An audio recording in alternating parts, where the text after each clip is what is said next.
আমি চিন্তা করলাম কি রে, এটা মেরাজ বলে না কেন, ঘটনা কি? এটা আমার চিন্তা, আমি ভুলও হইতে পারি। দুইটা তিনটা কারণ। একটা হচ্ছে, যদি মেরাজের কথা বলেন তো নবীর নূর মানতে হবে, নতুবা উপায় নাই। কেন? কারণ বুররাক, আমার নবী বুররাকের উপর সফর করছে না? মসজিদে হারাম থেকে মসজিদে আকসা পর্যন্ত সফর কিন্তু বুরাকের উপর ছিল না, ঠিক আছে? তো যেভাবে এই সফর করছে সেভাবে ওই সফরও করতে পারতো, কিন্তু ওখান থেকে বুররাক দিয়ে সফর করেছে। তো বুরাক বা বুররাক এটা বারকুনের বহু বছর। বারকুন মানে একটা লাইট, বুররাক মানে বহু লাইট, মাল্টিপল।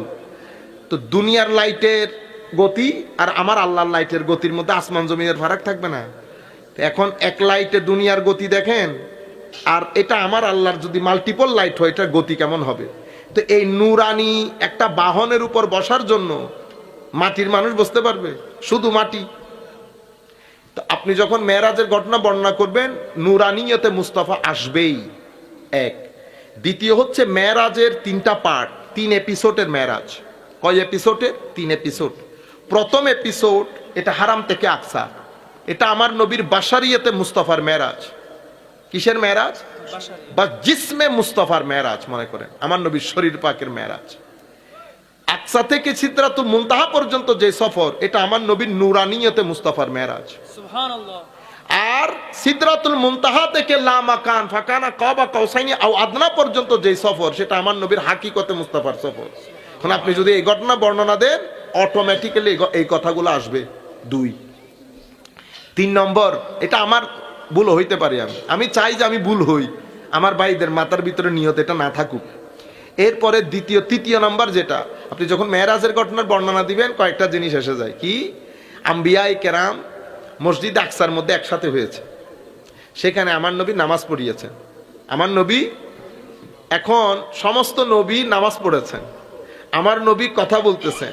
হযরত ইব্রাহিম আলাইহিস সালাম আমার নবীকে ইমামতির মধ্যে দাঁড় করাইছেন, সেখানে বক্তব্য হয়েছে, আমার নবী প্রধান অতিথির বক্তব্য দিয়েছেন। আমরা মেরাজের বর্ণনায় 2-3 এপিসোডে কথাগুলা বলবো, এগুলো সব উলামায়ে কেরাম রিওয়ায়াতের মধ্যে, আইম্মায়ে কেরাম আমার নবীর হাদিসে পাক রিওয়ায়াতগুলো আনা হয়েছে, আমরা বক্তব্য সহ বলবো।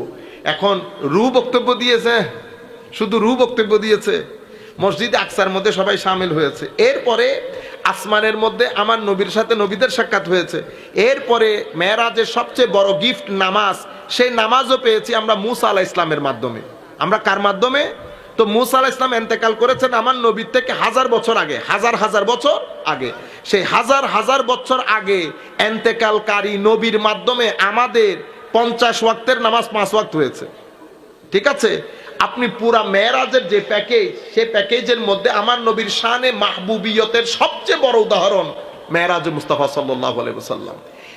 এবং এই মেরাজের মধ্যে এই যে আমরা সাক্ষী দিচ্ছি না, আশহাদু আল্লা ইলাহা ইল্লাল্লাহ, আমি সাক্ষ্য দিচ্ছি আল্লাহ এক। আপনি দেখছেন কেউ দেখছেন? না, না দেখে তো সাক্ষ্য দেওয়া যায় না। তাহলে সাক্ষী কিভাবে দিলেন?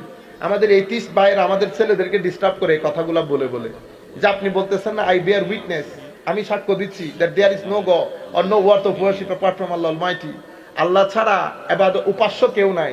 তো আপনি যে সাক্ষ্য দিলেন, আপনি কি চোখে দেখছেন? কেউ দেখি নাই, তো না দেখলে সাক্ষী কেমনে দিলেন? তো এখন আমার ছেলেরা আটকে যায়। তো আমরা কি করি? আমরা সাক্ষীকে 2 ভাগ করি। পৃথিবীর সব জায়গায় এরকম, সাক্ষী 2 ভাগ।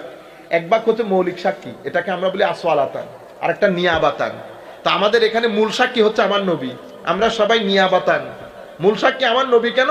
কারণ আমার নবী হচ্ছেন আল্লাহর উজুদের বুরহান, আল্লাহর উজুদের কদ জাআকুম বুরহানুম মির রাব্বিকুম। বুরহান মানে আওকাদুল আদিল্লাহ, মানে আমার নবী আল্লাহর অস্তিত্বের সবচেয়ে বড় প্রমাণ।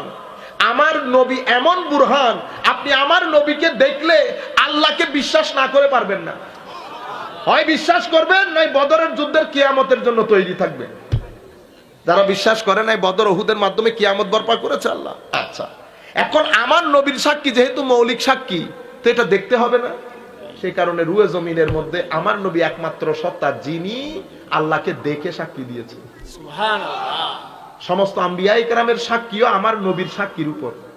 সেই কারণে কিয়ামতের ময়দানে সকল নবী সাক্ষী দেবেন, কারো সাক্ষী আল্লাহর দরবারে গ্রহণযোগ্য হবে না যতক্ষণ পর্যন্ত আমার নবীর সাক্ষীর সিলমোহর না লাগে। ওয়াজিনা বিকা আলা হাউলায়ে শাহীদা, সবাই শহীদ, কিন্তু সবার শহীদ নিয়াবাতান, আসালাতান শহীদ আমার নবী। সেই কারণে কিয়ামতের ময়দানে আমার নবীর সাক্ষীর সিল লাগলে সবার শাহাদাত আল্লাহর দরবারে গ্রহণযোগ্য হবে। সেই ঘটনাটা করেছে এই সুবহান দিয়ে মেরাজের রাত্রিতে।